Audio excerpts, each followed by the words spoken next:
Okay, let's jump right into our deep dive today.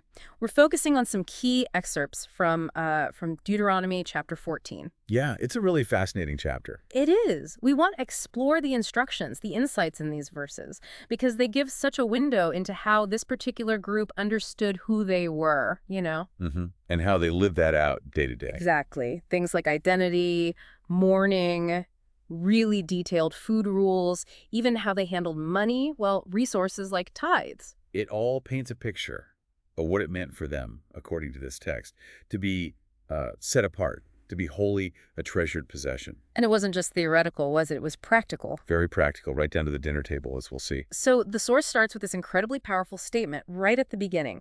You are the children of the Lord your God. Why start there? What's the impact of that opening line? Well, it's foundational, isn't it? Calling them children immediately sets up this unique, intimate relationship. Okay. And the text doesn't leave it there. It builds on it, saying, they're a people holy to the Lord your God. Holy, set apart. And chosen. Chosen as his treasured possession out of all the peoples. So that identity, child, wholly treasured, it frames everything else. It's the why behind the rules that follow. That makes sense.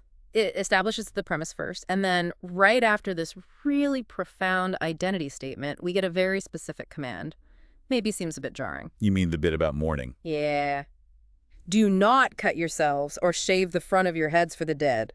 Why? Put that right there, immediately after treasured possession. It's actually quite strategic, I think. It's the first concrete example of what being set apart looks like in practice. Oh, so?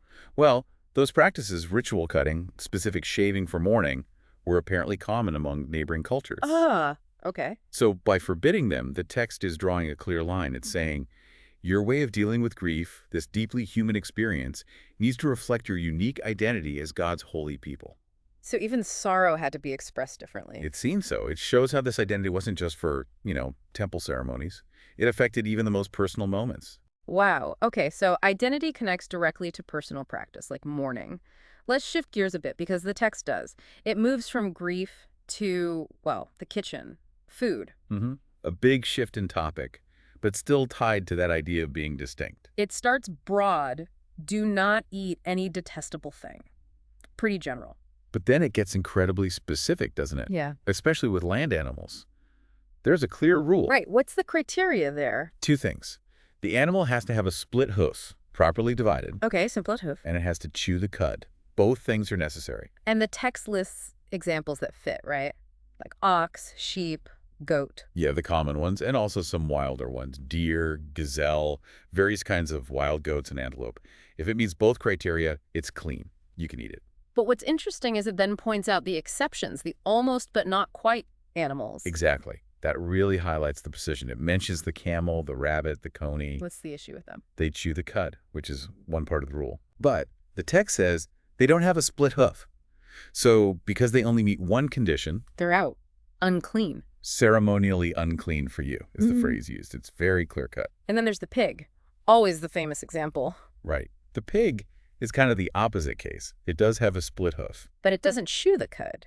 Correct. So, again, only meets one criterion. It's Yeah. also ruled unclean. And there's something extra said about the pig, isn't there? Yes, that's significant. Not only are they told not to eat its meat, but also you are not to touch their carcasses. So an added layer of avoidance, more than just not eating it. Seems to suggest a particular level of ritual impurity associated with the pig in this system. Okay, that covers land animals. What about creatures in the water? Is the rule complex there too? Actually, it's simpler for water creatures, but just as specific. Which is? Fins and scales. If it lives in the water and has both fins and scales, you can eat it. And if it's missing either fins or scales, like shellfish, maybe. Then it's unclean. The text says, anything in the water that lacks fins and scales, you may not eat. For you, it is unclean. Clear distinction again. Okay. Land animals, split hoof and chews cud. Water animals, fins and scales. What about birds? That seems harder to define with simple rules. Yeah, for birds, the text takes a different approach. Instead of giving criteria for clean birds, it lists the unclean ones. Ah, a forbidden list. Exactly. And it's quite a list. Lots of birds of prey, eagles, vultures, kites, different kinds of hawks and falcons. Scavengers too. The raven is there.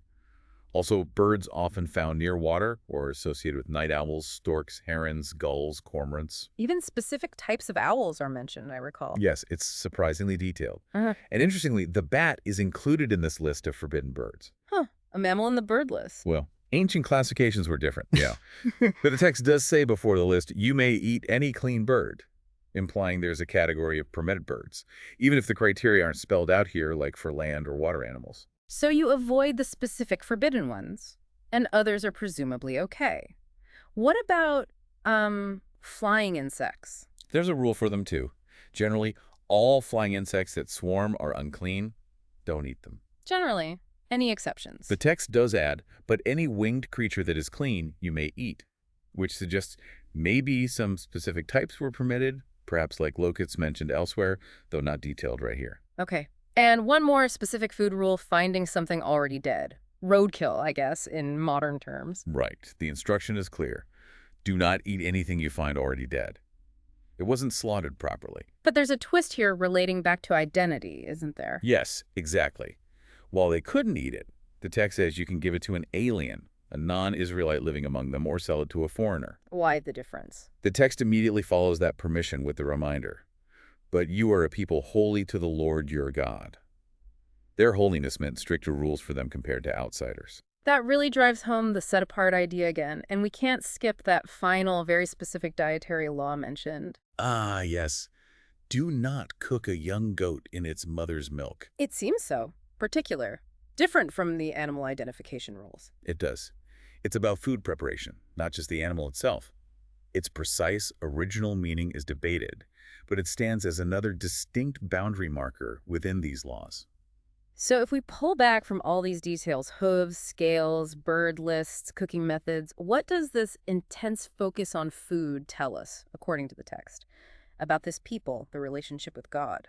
I think it shows how profoundly this concept of holiness was meant to permeate everyday life. It wasn't just for special occasions. Right. Eating is something you do multiple times a day.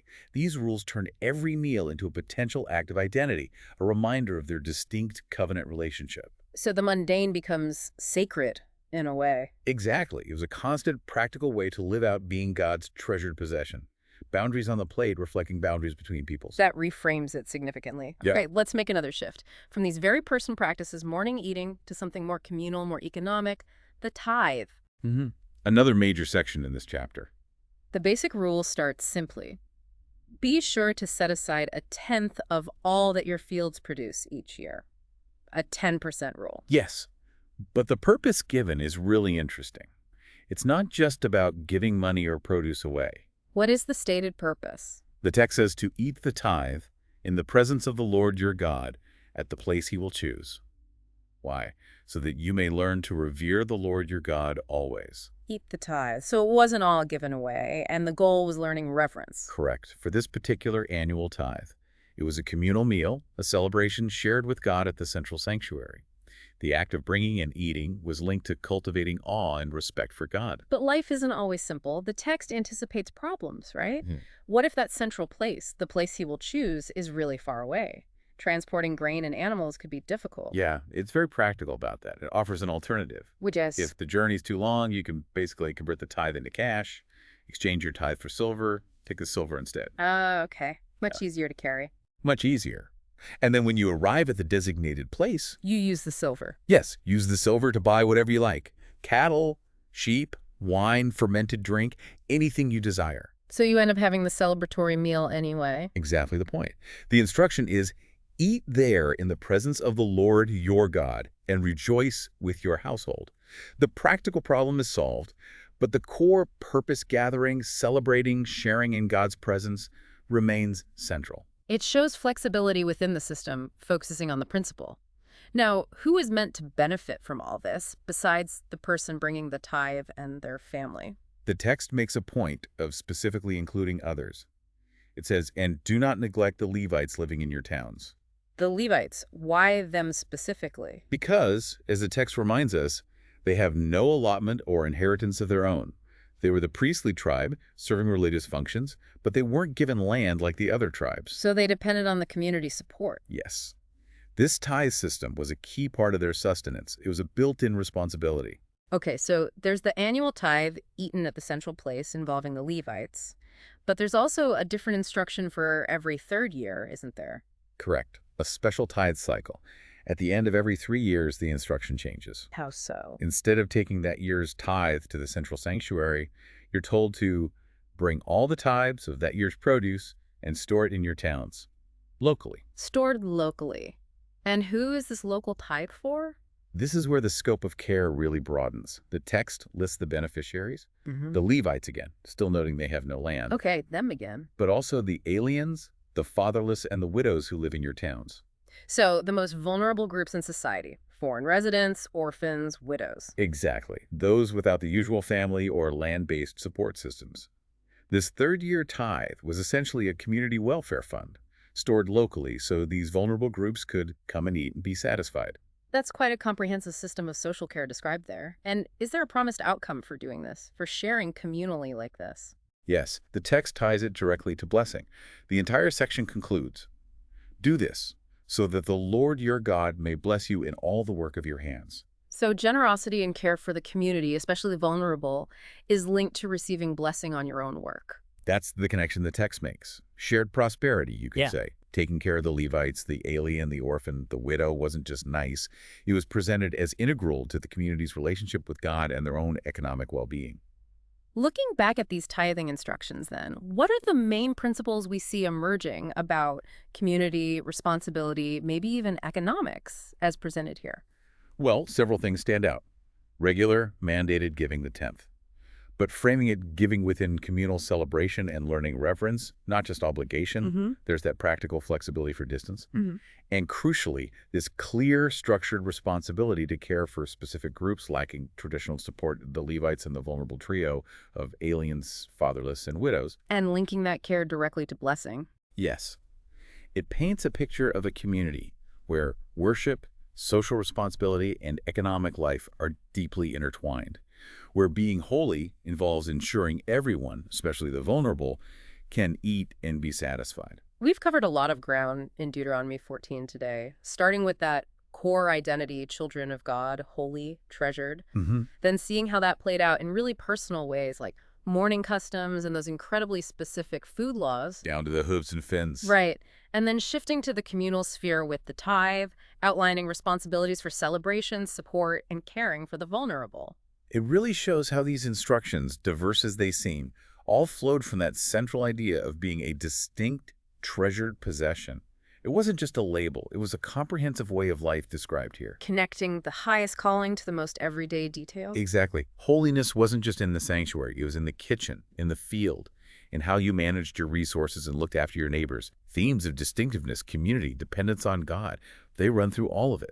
Which leaves us with a final thought for you, our listener, something to mull over from all this. Mhm. Considering the sheer level of detail we've seen for food, for mourning, for managing a tenth of your income, things we might see as, mundane or purely personal today, Mm. what does that intense focus on the details of daily life suggest about the kind of relationship this text describes between God and this people? What does it imply about where holiness was actually supposed to happen, to be lived out? It's a powerful question, isn't it? It challenges us to think about whether the sacred and the ordinary were ever meant to be separate. Perhaps in this ancient vision, holiness was found precisely in the details in how you ate, how you grieved, how you shared, a constant lived reality.